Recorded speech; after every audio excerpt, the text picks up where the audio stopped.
നമസ്കാരം. തെക്കൻ ലെബനോണിൽ നിന്ന് വളരെ കൗതുകകരമായൊരു വാർത്ത പുറത്തു വരുന്നുണ്ട്. പുറത്തു വരുന്നു എന്നല്ല, അത് ഔദ്യോഗികമായി തന്നെ ഇസ്രായേലിലെയും പുറത്ത് അറബ് രാജ്യങ്ങളിലെയും പല മാധ്യമങ്ങളും ഇപ്പോൾ തന്നെ റിപ്പോർട്ട് ചെയ്ത് തുടങ്ങിയിട്ടുണ്ട്. അങ്ങനെ മറ്റൊന്നുമല്ല, തെക്കൻ ലെബനോണിലെ ചില പ്രദേശങ്ങൾ ഇസ്രായേലുമായി ചേരുവാൻ പോകുന്നു, അല്ലെങ്കിൽ അത്തരത്തിലുള്ള ഒരു ആഗ്രഹ പ്രകടനം നടത്തിയിരിക്കുന്നു. തെക്കൻ ലെബനോണിലെ പ്രത്യേകത എന്താണെന്ന് ചോദിച്ചാൽ, ഹിസ്ബുള്ള എന്ന ഭീകരവാദ സംഘടനയുടെ സാന്നിധ്യം ശക്തമായ ആ പ്രദേശങ്ങളിൽ ഹിസ്ബുള്ളയെ തകർത്ത് നാമാവശേഷമാക്കുവാൻ ഈ ഹമാസിനെ എത്തരത്തിലാണോ കൈകാര്യം ചെയ്ത് അവരുടെ ശക്തി ക്ഷയിപ്പിച്ച് ഇപ്പോൾ നിർവീര്യരാക്കി ഇട്ടിരിക്കുന്നത്, ആ തരത്തിൽ തന്നെ ഹിസ്ബുള്ളയും കൈകാര്യം ചെയ്യുവാൻ തീരുമാനിച്ച് ഇസ്രായേൽ ഇറങ്ങിപ്പുറപ്പെട്ട് തെക്കൻ ലെബനോണിലെ നിരവധി പ്രദേശങ്ങളിൽ ഹിസ്ബുള്ളയുടെ താവളങ്ങൾ തകർത്ത് ആ പ്രദേശങ്ങൾ തങ്ങളുടെ രാജ്യത്തിന് വേണ്ടി അവർ പിടിച്ചെടുത്തിട്ടുണ്ട്. ഇസ്രായേലി ഡിഫൻസ് ഫോഴ്സസിൻ്റെ സാന്നിധ്യം, IDFൻ്റെ സാന്നിധ്യം അവിടെ ശക്തമാണിപ്പോൾ. അപ്പോൾ അങ്ങനെ സാന്നിധ്യം ഉറപ്പിച്ച ഈ ഹിസ്ബുള്ളയെ തുടച്ചു നീക്കിയ IDF സൈനികരോട് ഇപ്പോൾ ക്രിസ്ത്യൻ പുരോഹിതന്മാർ, അതായത് ആ പ്രദേശത്ത് ഉള്ള ഗ്രാമങ്ങളിലെ 20,000-ഓളം ക്രിസ്ത്യാനികളെ പ്രതിനിധീകരിക്കുന്ന ക്രിസ്ത്യൻ പുരോഹിതന്മാർ ഔദ്യോഗികമായി തന്നെ ഒരു ആവശ്യം ഉന്നയിച്ചിരിക്കുകയാണ്, അല്ലെങ്കിൽ ഒരു അഭ്യർത്ഥന നടത്തിയിരിക്കുകയാണ്. തങ്ങൾ താമസിക്കുന്ന ആ പ്രദേശങ്ങൾ ഔദ്യോഗികമായി ഇസ്രായേലുമായി കൂട്ടിച്ചേർത്ത് ഇസ്രായേലിൻ്റെ ഭാഗമാക്കണം തങ്ങളെ എന്നുള്ള ഒരു ഔദ്യോഗികമായ അപേക്ഷ തന്നെ അവർ IDF ഇസ്രായേലി ഡിഫൻസ് ഫോഴ്സസിന് നൽകിയിരിക്കുകയാണ്. അപ്പോൾ ഇത്തരത്തിലുള്ളൊരു അപേക്ഷ അവർ നൽകുന്നത് എന്തുകൊണ്ടാണ്? അവർക്ക് ഇസ്രായേലിനോടുള്ള സ്നേഹം കൊണ്ടാണോ? അല്ല. ക്രിസ്ത്യാനികളും ജൂതന്മാരും തമ്മിൽ ആശയപരമായി ഒരുപാട് തർക്കവിതർക്കങ്ങൾ നടക്കാറുണ്ട്. പക്ഷേ അവർ താമസിക്കുന്ന ലെബണനിൽ അവർ നേരിടേണ്ടി വരുന്ന ക്രൂരതകൾ സിറിയയിൽ ക്രിസ്ത്യാനികൾ നേരിട്ടതുപോലുള്ള ക്രൂരതകളാണ്. തുർക്കി ക്രിസ്ത്യാനികളോട് കാണിച്ചിട്ടുള്ള ക്രൂരതകളാണ്. ഐസിസ് ക്രിസ്ത്യാനികളോട് കാണിച്ചിട്ടുള്ളതുപോലെ ക്രൂരതകളാണ്. കാരണം ചരിത്രത്തിൽ സമാനതകളില്ലാത്ത കൂട്ടക്കൊലകൾ ഈ തുർക്കി ഉൾപ്പെടെയുള്ളവർ സിറിയ പോലുള്ള പ്രദേശങ്ങളിൽ നടത്തിയിട്ടുണ്ട്. സിറിയൻ കൂട്ടക്കൊല എന്നൊക്കെ അത് സംബന്ധിച്ച് വിശദമായൊരു വീഡിയോ കാണുവാൻ പ്രേക്ഷകർക്ക് താല്പര്യമുണ്ടെങ്കിൽ കമൻറ്റുകളിലൂടെ അഭിപ്രായമായി അത് അറിയിക്കുക. തീർച്ചയായും അത് ചെയ്യുന്നതാണ്. എന്തായാലും ചരിത്രം പരിശോധിച്ചാൽ മധ്യപൂർവേഷ്യയിൽ ക്രിസ്ത്യാനികൾ നേരിട്ടത്ര ഒരു ഭീകരമായിട്ടുള്ളൊരു ആക്രമണം നേരിട്ട ഗോത്രവിഭാഗങ്ങൾ കാണും. പക്ഷേ എണ്ണത്തിൽ അവർ കുറവായിരുന്നതുകൊണ്ട് അത്രയും ക്രിസ്ത്യാനികൾക്ക് ജീവൻ നഷ്ടപ്പെട്ടിട്ടുണ്ട് ഈ ജിഹാദികളുടെ ആക്രമണങ്ങൾ കാരണം. അതിന് സമാനമായിട്ടുള്ളൊരു അടിച്ചമർത്തലും വംശഹത്യയുമാണ് തെക്കൻ ലെബനനിൽ ഈ ക്രിസ്ത്യാനികൾ അനുഭവിച്ചു കൊണ്ടിരിക്കുന്നത്. ഒരുപാട് ലെബനൻ മുഴുവൻ ക്രിസ്ത്യൻ മതക്കാരെ കൊണ്ട് നിറഞ്ഞിരുന്ന ഒരു പ്രദേശമായിരുന്നു.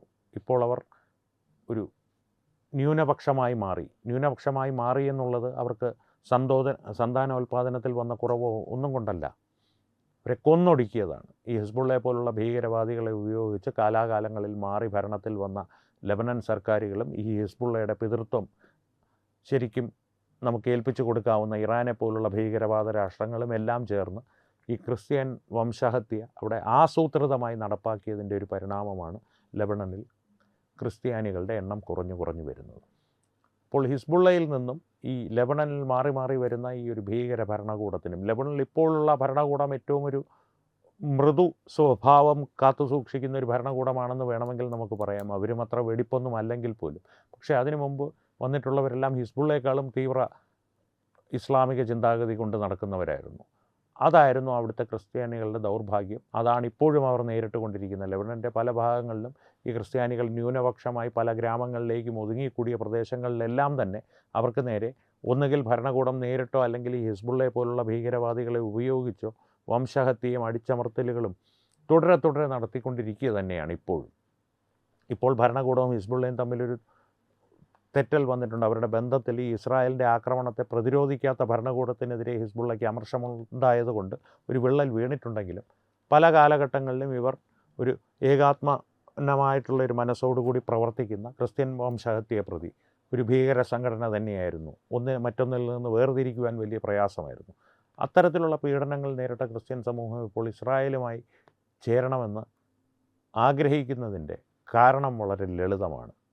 മുസ്ലിങ്ങളാകട്ടെ, ക്രിസ്ത്യാനികളാകട്ടെ, ജൂതന്മാരാകട്ടെ, അവർക്കെല്ലാവർക്കും സമാധാനപൂർവം ജനാധിപത്യപരമായ അവകാശങ്ങൾ നേടി സന്തോഷത്തോടെ കഴിയുവാൻ മധ്യപൂർവേഷ്യയിൽ ഒരേ ഒരു പ്രദേശം മാത്രമേ ബാക്കിയുള്ളൂ, അത് ഇസ്രായേലാണ്. UAE പോലുള്ള സമാധാനപ്രേമികളായ രാജ്യത്ത് ക്രിസ്ത്യാനികളായും ജൂതന്മാരെ ഔദ്യോഗികമായി അവർ സ്വീകരിച്ചു തുടങ്ങിയിട്ടില്ല. എങ്കിലും നിങ്ങളൊരു ജൂതനാണ്, അവിടെ ചെന്ന് പെട്ടാൽ പോലും മനുഷ്യാവകാശപരമായിട്ടുള്ള പെരുമാറ്റം ഞങ്ങൾ കാണിക്കുന്നു എന്ന് അന്താരാഷ്ട്ര സമൂഹത്തെ ബോധ്യപ്പെടുത്തുവാനെങ്കിലും UAE ഒരു മൃദു സമീപനം കാട്ടും. പക്ഷേ മറ്റ് ഇസ്ലാമിക രാജ്യങ്ങളിലൊന്നും അത് സാധ്യമല്ല. ഈ സമാധാനത്തോടു കൂടിയുള്ള ജീവിതം ഇസ്ലാം അല്ലെങ്കിൽ സമാധാനം സാധ്യമല്ല. അല്ലെങ്കിൽ സമാധാനം ഈ സൗദിയിലൊക്കെ പ്രവാസികൾ ജോലി ചെയ്യുന്നില്ലേ എന്നുള്ളൊരു ചോദ്യം വരാം. സത്യമാണ്, സമാധാനപരമായിട്ട് ഭാരതീയർ വളരെ കാലമായിട്ട് അവിടെ ജോലി ചെയ്യുന്നുണ്ട്. പക്ഷേ മറ്റ് പല രാജ്യത്തുള്ള വ്യക്തികളോടും അല്ലെങ്കിൽ മറ്റ് മതക്കാരോടും അതേ രീതിയിലുള്ള സമീപനമല്ല സൗദി നിയമം പുറത്തെടുക്കുന്നത്. ഭാരതീയരെ സംബന്ധിച്ച് ഭാരതവും ഗൾഫ് രാജ്യങ്ങളുമായിട്ടുള്ള ബന്ധം വേറൊരു തലത്തിലുള്ളൊരു ബന്ധമാണ്. പക്ഷേ ഭാരതീയർക്കും സൗദി പൗരത്വം ഒരു കാലത്തും ലഭിക്കുവാൻ പോകുന്നില്ല. കുവൈറ്റി പൗരനാകുവാൻ സാധിക്കില്ല. എന്തിന്? ഭാരതവുമായിട്ട് ഏറ്റവും ഊഷ്മളമായ ബന്ധം പുലർത്തുന്ന UAE പൗരനാകുവാൻ പോലും ഒരു ഭാരതീയന് സാധിക്കില്ല. മുസ്ലിം ആണെങ്കിൽ പോലും സാധിക്കില്ല, പിന്നെയല്ലേ മുസ്ലിം അല്ലാത്തവർക്ക്. അപ്പോൾ ഇസ്രായേലാണ് അതിനുള്ള ഒരു ഏക ആശ്രയം. സമാധാനപരമായി ഏത് മതക്കാർക്കും കഴിയുവാനുള്ള, ഒരു പക്ഷേ പൗരത്വം തന്നെ നേടുവാനുള്ള അനുവാദമുള്ള അറബ് വംശജർ മാത്രമായാൽ മതി. അത്തരത്തിൽ ഏതാണ്ടൊരു 12% മുസ്ലിങ്ങൾ ഇസ്രായേലിൽ മനസമാധാനത്തോടു കൂടി ജീവിക്കുന്നുണ്ട്. അതിൻ്റെ ഫലം അവരനുഭവിക്കാൻ കിടക്കുന്നതേ ഉള്ളൂ. കാരണം പതിയെ ഒരു തീവ്ര ഇസ്ലാമിക ചിന്താഗതിയുള്ള രാഷ്ട്രീയ കക്ഷികൾ അവിടെ ഉയർന്നു വരുന്നുണ്ട്. അത് സ്വയം വരുത്തി വെച്ചൊരനർത്ഥമാണ്. പക്ഷേ ജൂതനത് കൈകാര്യം ചെയ്യാൻ അറിയാം ഈ നിമിഷം വരെ. ഇനി വരും കാലങ്ങളിൽ അതെങ്ങനെ വന്നു ഭവിക്കുമെന്ന് പ്രവചിക്കാനാകില്ല. കാരണം ഇതൊരു ഈ രാഷ്ട്രീയത്തിന് വേണ്ടി മാത്രം നിർമ്മിക്കപ്പെട്ടിട്ടുള്ളൊരു മതമാണ്. തങ്ങളുടെ രാഷ്ട്രീയം, തങ്ങളുടെ മതം ലോകം മുഴുവൻ പ്രചരിപ്പിച്ച് തങ്ങളുടെ സർവാധിപത്യം സ്ഥാപിക്കുവാൻ വേണ്ടി മാത്രമുള്ളൊരു പൊളിറ്റിക്കൽ ആയുധമാണ്, രാഷ്ട്രീയ ആയുധം മാത്രമാണ് ഈ ഇസ്ലാം എന്ന മതം. അവരുപയോഗിക്കുന്ന രീതിയിൽ നിന്ന് അങ്ങനെ ഒരു വിശകലനത്തിന് മാത്രമേ ഒരു വഴിയുള്ളൂ, അല്ലെങ്കിൽ ഒരു സാധ്യതയുള്ളൂ. അതുകൊണ്ട് അങ്ങനെ പറഞ്ഞതാണ്. അതുകൊണ്ടാണ് ഈ ക്രിസ്ത്യൻ പാതിരിമാരിപ്പോൾ 20,000-ഓളം വരുന്ന ക്രിസ്ത്യൻ ജനവിഭാഗത്തെ തെക്കൻ ലെബനനിൽ പ്രതിനിധീകരിച്ചുകൊണ്ട് IDF-നോട് ഇത്തരത്തിലുള്ളൊരു അപേക്ഷ മുന്നോട്ട് വച്ചിരിക്കുന്നത്. ഇതിൽ നിന്ന് ഭാരതത്തിന് എന്തെങ്കിലും പാഠം പഠിക്കാനുണ്ടോ? ഭാരതം ഒരു രാഷ്ട്രമെന്നുള്ള നിലയിൽ ഈ അഭ്യർത്ഥനയിൽ നിന്നൊരു പാഠവും പഠിക്കാനില്ല. പക്ഷേ കേരളത്തിലെ ചില പാതിരിമാർക്ക് പല പാഠങ്ങളും ഇതിൽ നിന്ന് പഠിക്കുവാനുണ്ട്. അത് എന്തൊക്കെയാണെന്ന് ഞാൻ അക്കമിട്ടിപ്പോൾ നിരത്തുന്നില്ല. ആ പാഠങ്ങൾ സ്വയം പഠിച്ചാൽ നമ്മുടെ നാട്ടിലെ പാതിരിമാർക്ക് കൊള്ളാം. ക്രിസ്ത്യൻ സമൂഹം അത് കുറേയൊക്കെ പഠിച്ചു കഴിഞ്ഞു എന്നാണ് എൻ്റെ വിശ്വാസം. പാതിരിമാർ വേറെ, ക്രിസ്ത്യൻ സമൂഹം വേറെ. പണ്ടൊക്കെ പാതിരിമാരും ക്രിസ്ത്യൻ സമൂഹവും ഒന്ന് തന്നെയായിരുന്നു. കാരണം കൃത്യമായിട്ട് സമൂഹത്തിൻ്റെ നന്മയ്ക്ക് വേണ്ടിയിട്ടായിരുന്നു ഓരോ ഇടവകകളും. ഒരു വ്യത്യസ്തമായി പ്രവർത്തിക്കുന്ന, സ്വന്തം കാര്യത്തിന് വേണ്ടി പ്രവർത്തിക്കുന്ന വൈദികന്മാരുണ്ടായിരുന്നിരിക്കാം. പക്ഷേ ഒരു ഭൂരിഭാഗം ഇടവകകളും ആ ഇടവകയിലുള്ള തങ്ങളുടെ കുഞ്ഞാടുകളുടെ ക്ഷേമത്തിന് വേണ്ടിയിട്ട് പ്രവർത്തിക്കുന്ന ഒരു പ്രവർത്തന രീതിയായിരുന്നു ക്രിസ്ത്യൻ സഭകൾ കൈക്കൊണ്ടുവന്നിരുന്നത്. ക്രിസ്ത്യൻ സമൂഹത്തെ സംബന്ധിച്ച് അത് ഗുണകരവുമായിരുന്നു. ഇന്നങ്ങനെയല്ല. ക്രിസ്ത്യൻ സമൂഹത്തിന് ദോഷകരമായ പ്രവർത്തികളാണ് പല സഭകളും. ഒരു ബഹുഭൂരിപക്ഷമില്ലെങ്കിൽ പോലും പകുതിയിലേറെ സഭകൾ, ബഹുഭൂരിപക്ഷമെന്ന് വേണമെങ്കിൽ പറയാവുന്ന തരത്തിലുള്ള എണ്ണത്തിൽ സഭകൾ പ്രവർത്തിക്കുന്നത് ക്രിസ്ത്യൻ സമൂഹത്തിൻ്റെ താല്പര്യത്തിന്, സാധാരണ ക്രിസ്ത്യാനികളുടെ താല്പര്യത്തിന് നേരെ വിരുദ്ധമായിട്ടാണ്.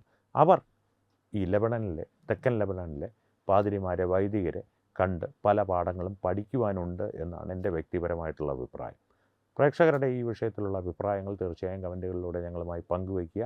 ഒപ്പം ഈ വീഡിയോ ലൈക്ക് ചെയ്യുക, നിങ്ങളുടെ പ്രിയപ്പെട്ടവരുമായി ഷെയർ ചെയ്യുക. ഏറ്റവും പ്രധാനപ്പെട്ട കാര്യം, തത്വമയി ന്യൂസിൻ്റെ യൂട്യൂബ് ചാനൽ നിങ്ങൾ സബ്സ്ക്രൈബ് ചെയ്തിട്ടുണ്ടെന്ന് ഉറപ്പുവരുത്തുക.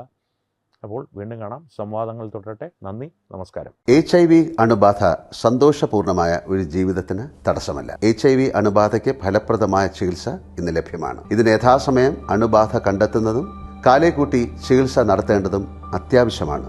സൗജന്യമായ ചികിത്സയും മാർഗനിർദ്ദേശങ്ങളും സർക്കാർ ആശുപത്രികളിലെ ART അഥവാ ഉഷസ് കേന്ദ്രങ്ങളിൽ ലഭ്യമാണ്. ആരോഗ്യ സംരക്ഷണം ഓരോരുത്തരുടെയും ഉത്തരവാദിത്തമാണ്.